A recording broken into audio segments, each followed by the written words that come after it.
Bonjour et bienvenue dans cette nouvelle vidéo YouTube. Comme vous avez pu le voir sur Instagram, je vous ai montré ces nouveaux cols, ces snoods réalisés en points granit rayés de différentes couleurs. Vous l'avez beaucoup aimé et vous m'avez demandé le tuto, alors du coup je me suis dit que j'allais vous l'offrir parce que c'est ça aussi. Être généreux sur les réseaux, c'est savoir faire des cadeaux. Donc je vais vous montrer comment réaliser un super snood. Vous allez pouvoir adapter la hauteur selon vos envies, les couleurs bien évidemment. Préparez votre crochet numéro 5, les pelotes des couleurs désirées et c'est parti. Alors commencez par réaliser un nœud coulant sur votre crochet et une chaînette de 80 mailles en l'air. 6, 7, 8, 9, 10, 11, 12, 13, 14, 15, 16, 17, 18, 19, 20.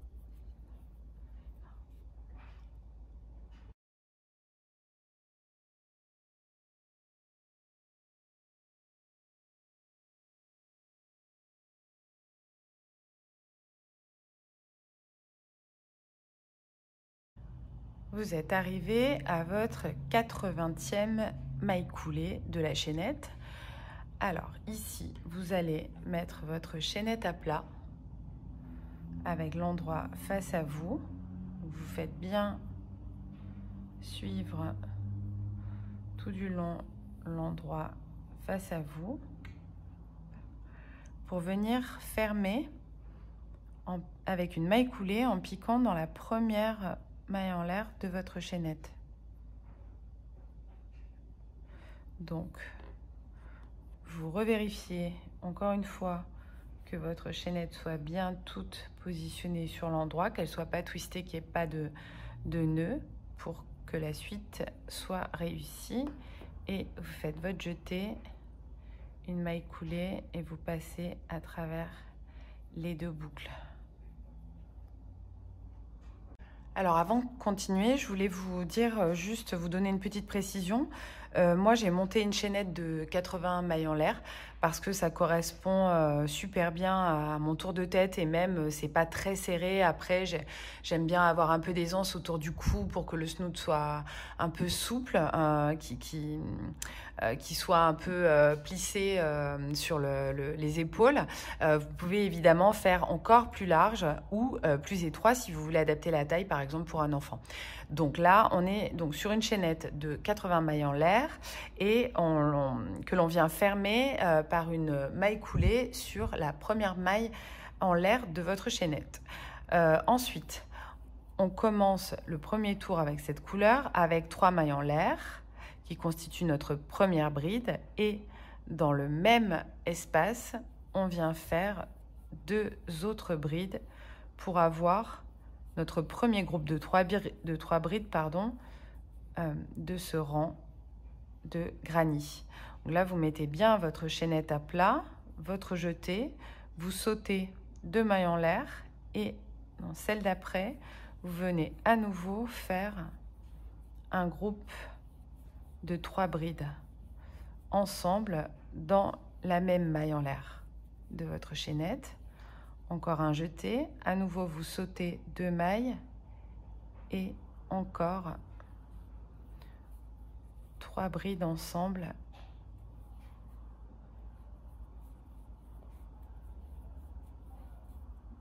dans cette maille.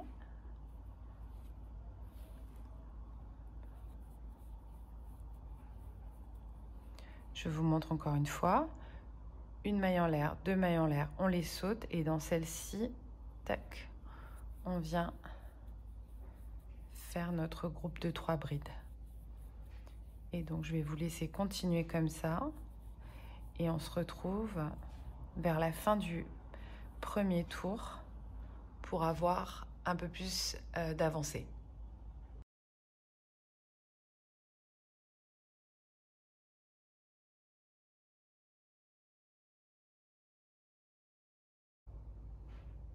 Voilà, j'arrive donc sur ma dernière bride du dernier groupe de brides et je vous montre. Voilà, donc là vous avez un tour composé de groupes de 3 brides, chacune réalisée dans la chaînette de départ, des 80 mailles en l'air de départ, espacées de 2 mailles en l'air dans lesquelles on n'a pas crocheté. Donc là maintenant vous allez venir fermer ce premier tour en réalisant une maille coulée sur la 3e maille en l'air de votre chaînette de départ. Donc 1, 2, 3, tac, maille coulée, hop, et vous pouvez couper votre fil, sauf si vous continuez dans la même couleur, mais moi je change de couleur à chaque tour. Voilà, donc là vous avez votre premier tour de réaliser. Alors prenez à présent votre fil de la couleur suivante, ou alors si vous continuez dans la même couleur, évidemment vous ne changez pas, vous ne coupez pas le fil vu que vous ne changez pas de couleur. Donc là en fait on va décaler, on va venir insérer le crochet, attacher la nouvelle couleur entre 2 groupes de 3 brides. Donc vous faites une maille coulée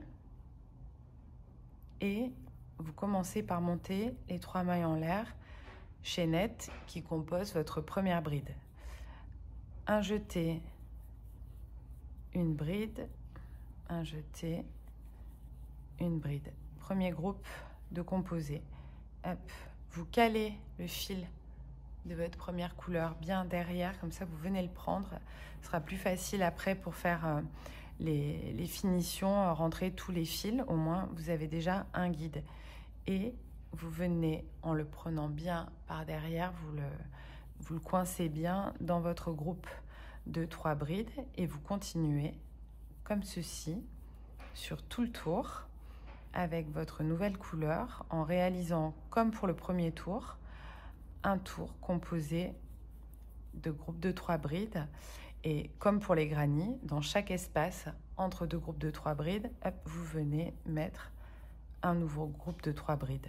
Donc c'est vraiment pas compliqué, vous suivez juste tout le tour en réalisant un groupe de 3 brides à chaque fois que vous rencontrez un espace. Alors je continue et je vous retrouve sur la fin de ce tour-là aussi pour vous montrer le résultat.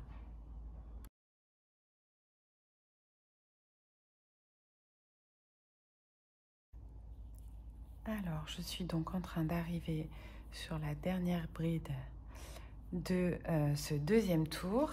Et comme pour le premier tour, je vais venir fermer sur la 3e maille en l'air de la chaînette de départ avec une maille coulée. Et vous coupez votre fil en gardant une petite longueur pour pouvoir le rentrer après. Voilà le résultat de ce deuxième tour. Je vous montre d'un peu plus près. Donc, comme pour le premier, vous avez vos groupes de brides qui tombent dans les espaces des groupes de brides du rang précédent. Si je vous montre ici en détail, vous voyez que ça va s'alterner petit à petit. Alors, vous reprenez votre ouvrage et vous préparez la 3e couleur. Voilà, 3e couleur en main, nœud coulant pour attacher votre fil sur le crochet. Vous reprenez votre ouvrage et vous vous mettez donc ici, juste avant le nœud. Je vous montre sur l'envers.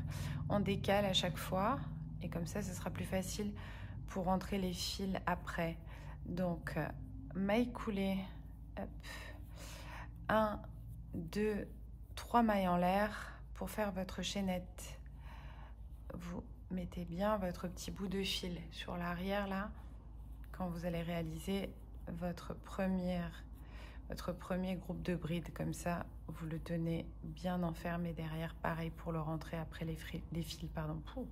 Ça sera plus facile, excusez-moi pour tous ces petits bugs de vocabulaire, c'est les aléas du direct. Ensuite vous allez venir dans l'espace entre les 2 groupes de brides du tour précédent et vous venez bien prendre le fil de la deuxième couleur en dessous pour réaliser votre groupe de 3 brides. Voilà, il est bien coincé et vous voyez ce troisième tour de couleur qui commence à se former. Donc toujours pareil, au niveau de la technique, des groupes de 3 brides dans les espaces entre 2 groupes de 3 brides du tour précédent. Et j'en fais un dernier avec vous et je vous montre à la fin ce que ça donne. Hop là. Voilà, bon en fait comme vous pouvez vous en apercevoir, j'ai été un petit peu plus loin que simplement le troisième tour, c'est-à-dire que j'ai carrément fini mon col, mon snood. Voilà le résultat, donc moi je trouve que c'est la bonne hauteur pour moi.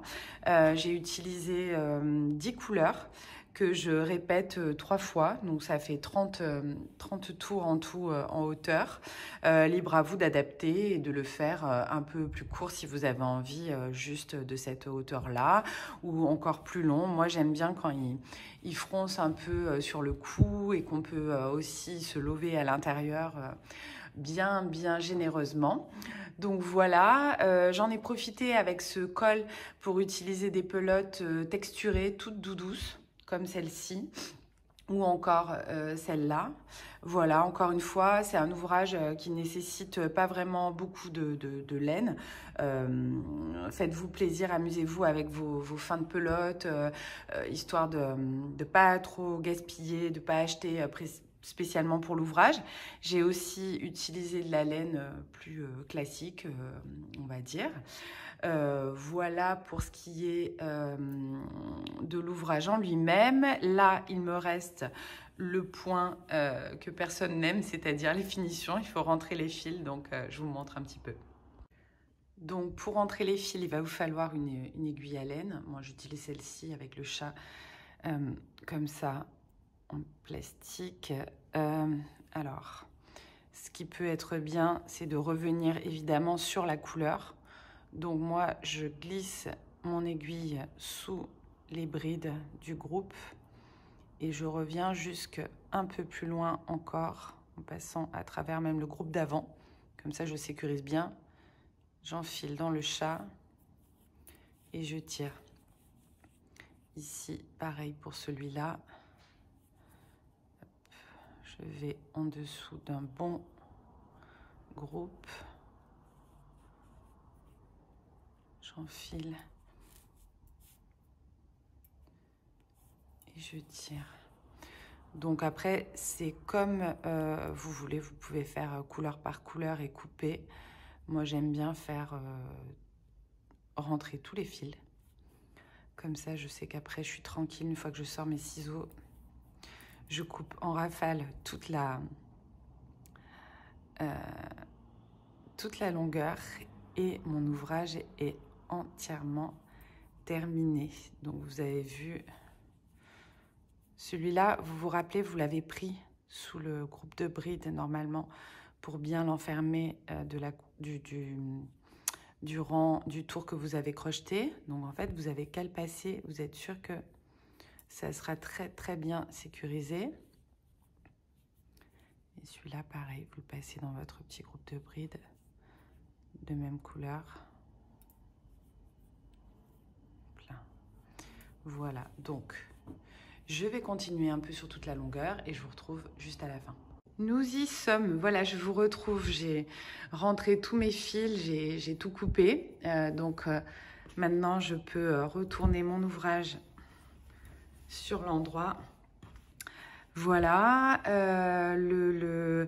Le col ou le snood, version française ou version anglaise, comme vous préférez l'appeler. En tout cas, son petit nom, c'est Clara. Celle qui sait se reconnaîtra. Et du coup, bah voilà, ma version dans les violets, mauves, etc. est terminée. J'en ai déjà fait plusieurs autres et je compte pas m'arrêter là parce qu'il est vraiment super facile à réaliser et ça va faire des chouettes cadeaux de Noël, je pense, ou alors un cadeau à vous-même parce que vous allez vous régaler de le porter pour réchauffer vos cous cet hiver. Je vous remercie d'avoir suivi cette vidéo. J'espère qu'elle vous aura plu. Si c'est le cas, je vous invite à laisser un j'aime, un petit pouce en l'air et également à vous abonner à ma chaîne YouTube pour pouvoir avoir plus de contenu dans le futur. Et je vous dis à très bientôt pour de nouvelles vidéos. Bye!